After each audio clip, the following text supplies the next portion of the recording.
morning, and welcome to 30-Minute Reviews. I am Adam. It is, what is today's date? September 20th, 21st. I think we're officially in fall now, thankfully.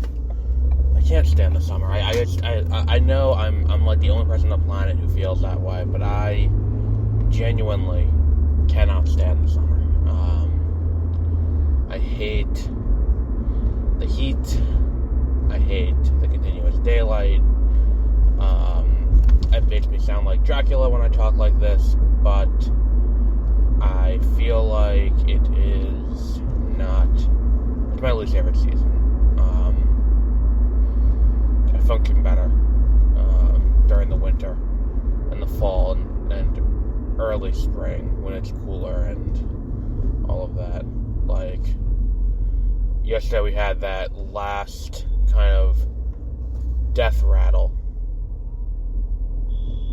We had that final, death rattle of,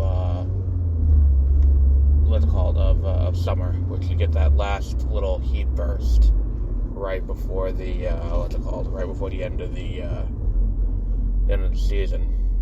But, that's done now. I think we can confidently say that's done. Haven't had too much content lately because Ring of Power is the only thing that I've really been watching, and I still haven't watched the most recent episode yet. I'm busy with other stuff. I was talking to Josie and Peter about possible 8th anniversary plans, so that way we're not just doing what we did this year, but 7th anniversary and coming up and doing, random stuff at the last second for it. We want to have it planned out in advance, just like this year's Christmas special. We want to have planned out in advance too. We probably should get on that. Probably should get on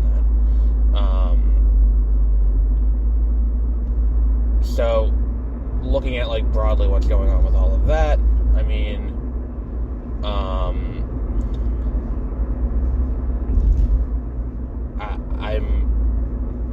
for the 8th anniversary, the idea I had was games related. Because people seem to love when we do things with video games. When we do a video game related episode, when we do things like that, we do a lot of great work. And people seem to love it. And I think what we could do that could be fun is there is a prolific ROM hacking community online on the internet for the Game Boy Pokemon games. There's probably more. There probably is some for the DS ones too, but I'm not 100% certain how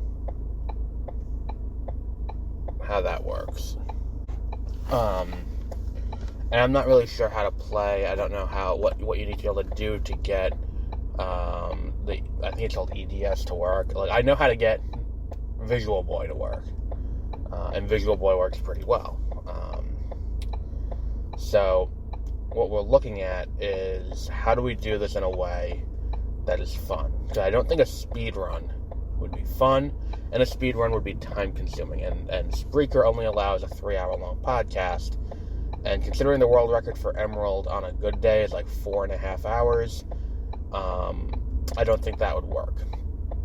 Unless we broke up into multiple episodes, we just ended up with this kind of blob, for lack of a better word, of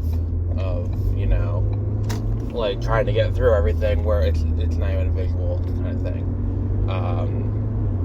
So I started playtesting, and I'm like, well, what if we did a point-based system?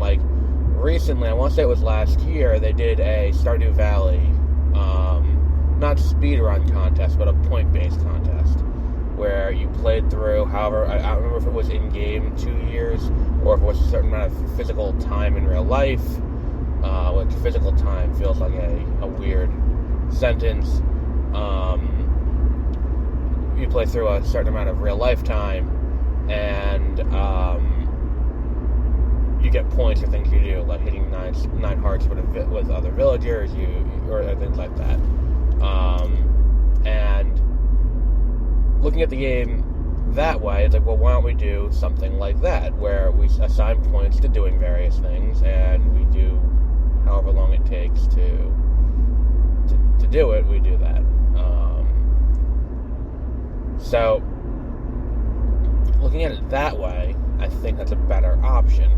And last night, I did my first playtest, and I used Pokemon Emerald, and I used a randomized Emerald, and I think basically everything's randomized. I did not use the trainer type randomizer, because I don't think that really changes anything. Besides, it has really dumb names for the trainers. I'm not super thrilled about the names they put in for the trainers, so it's like, alright, we'll keep the trainer classes intact, but everything else we will, we will randomize completely what items are in the game and all stuff like that. So I played for about a half hour, and I'm going to do a video for YouTube, because I recorded the gameplay, so I can assign points for doing various things. And I'm looking at what goes on, and I'm thinking we're going to have to tweak the rules a little bit. And what we're going to do, it's going to be a video series on YouTube, on the YouTube channel, Road to the 8th Anniversary, where it's playtesting.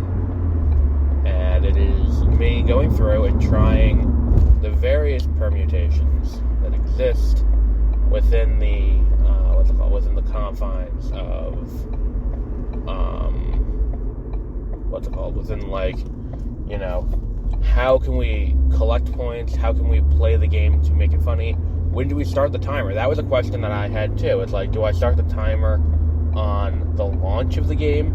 Because usually when you do a speed run, the timer starts once you hit new game. Do we start there? Do we start the timer at, getting off of the moving truck? Do we start the timer after getting the Pokédex? Which I think that's what we're going to end up doing. But the first play test was just, we are going to try to, in a half hour, see how far into the game we can get. And in that half hour, we got to the Petalburg Pokemon Center in that half hour, which is not a great amount of progress, if I'm being completely honest, especially in something like a randomizer, which is designed to encourage exploration. Not grinding per se, but exploration. And it's a shame, because I think that this, and the thing is too, it's like if you do an hour and you only get to,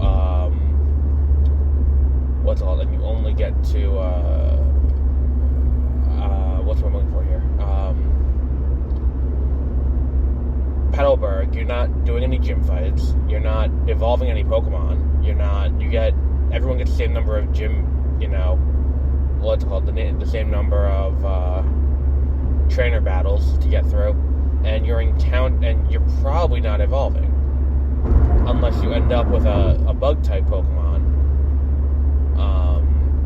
out of the gate, unless you end up with that at that point. Like, if you luck out and get, like, Caterpie as your starter, then you'll probably do it, and it's like, then everything comes down to catching and defeating Pokemon.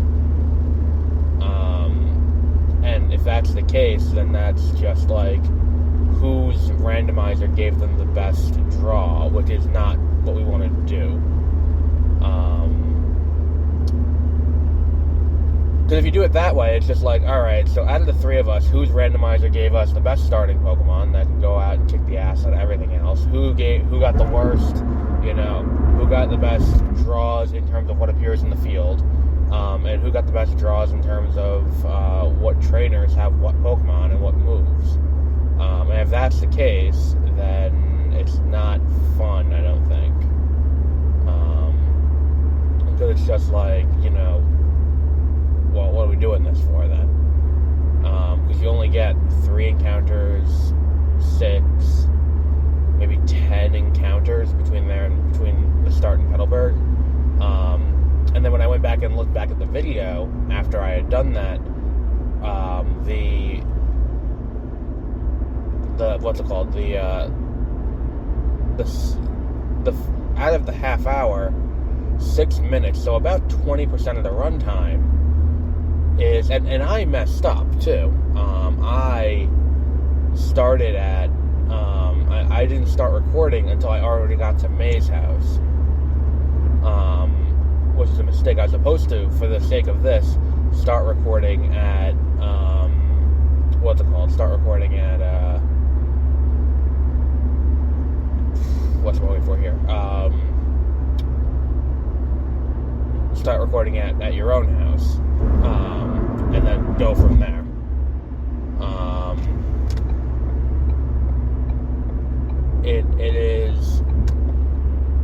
It's one of those things where it's like, okay, so the extra minute or two, that's 7 out of a half hour, but in an hour, that's still a considerable amount of time. If we do an hour, or if we do 2 hours, it's still a lot of time. The next playtest that we're going to do is we're going to record from the same point.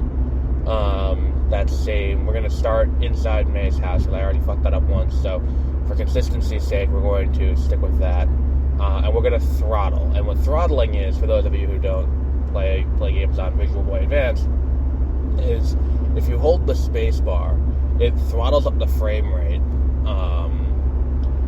to like 1,000 times what it normally is, and that can cut down your playtime. It's going to fuck with your internal clock. It's going to fuck with what's the word I'm looking for here? It's going to fuck with the the internal playtime clock. But I don't think any of us really give a shit about that. That's not the most important thing here. And that's a better way to do it. And the other thing is, too, it's like, there are certain Pokemon in Generation 3 that were not designed to be caught. So their catch rate is very low, even if they are encountered in the wild. So if you encounter, say this happened to me, and when I put the video up and I do my voiceover for it, you'll see what I'm talking about. But when you look at a Pokemon like Eevee is not in the game, period. Eevee is not catchable in the game. Eevee is not given to you at any point. Eevee can only be obtained through trade from Fire Red or Leaf Green in that generation. So Eevee is not meant to be catchable. Eevee, and fun fact, Eevee was not catchable until Generation 4. Eevee was not catchable until you got to the chair. I think it's the chairman's house. I think it's called, in Diamond and Pearl, just south of, I forgot the name of the city. But Eevee will appear there in the wild. And then Eevee became wild catchable from there on in certain games, but Eevee was not catchable in the wild until Generation 4. So Eevee doesn't have a catch rate really in this game. So I can sit there and I attempt to grapple with this Eevee, and the same goes for Mudkip, who isn't catchable in the game either, but you can't get Mudkip. But because they're not catchable, they don't have catch rates assigned to them properly. In the same way that, like, we put thought into, make Tailo somewhat easy to catch, make, things like that. Those don't exist in that same way. So, like, I sat there, and on 2 separate occasions, one I did battle with a Mudkip that had spawned on that route. I think it's Route 103, because I think 102 is the one where you first find, or maybe I'm flipping it, 102 is the one that I was on, and 103 is the one where you find, whichever one you find your rival on, in the beginning of the game, not that one, the other one. And the first thing I encountered was an Eevee, and we'll see that in the playthrough. And then the other one I encountered was a Mudkip. I mean, I encountered a Houndour too, but encountering the Mudkip, neither of them are easy to catch, even at level 3, even with low HP, it's as if you are trying to catch a legend, which is not great. And I think that's something that I'm going to need to explain to the competitors, the other 2 competitors, when we come up with this, when we explain it. That's going to be one of the things I say. It's like, look, starters are not going to have high catch rates based on how catching is calculated, because it is more important. The game doesn't want you to, what's it called? The game doesn't want you to identify. They're not catchable in the game, so they're not meant to spawn in the wild.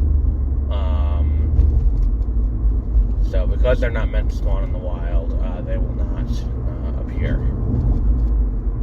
I think what I'm going to do too, and the thing is too, legends also will maintain their very low catch rate, and unless you get lucky early on and get a Pokemon that can do a lot of damage to a legend and take it down to a considerable degree. Like, I got really lucky in this playthrough, and when the video goes up, you'll see I got very lucky. I started out with a Goldeen that had Sonic Boom as its main attack, because the Sonic Boom does a base 20 damage no matter what. It will always do 20 damage, regardless of weakness or resistance. If it doesn't affect, because I think it's normal type, if it doesn't affect the Pokemon, then it doesn't affect the Pokemon. But it is purely it is purely designed to do 20 damage each turn, no matter what. There are a few attacks like that will always do the same base damage, no matter what. Like, if you have Nightshade will always do damage equal to your current level, which is not very helpful in the early. I mean, it depends. I mean, sometimes you can go and no, it's really not, though, because by the time you level up and scale, it doesn't really help too much. The only time it does help is if you're trying to tank through something substantially weaker than you, but at that point, it doesn't really matter. It's just kind of a strange situation. And looking at it kind of broadly that way and being like, okay, so this whole, with this game, I think we're going to have to expand out to be longer and start the timer later than expected, because you don't want to have it where, you don't want to have it where, you have 3 different, it doesn't, if it's just going to be that half hour of that first 3 routes, it's not fun at that point. It's not, there's nothing really to crown a champion of.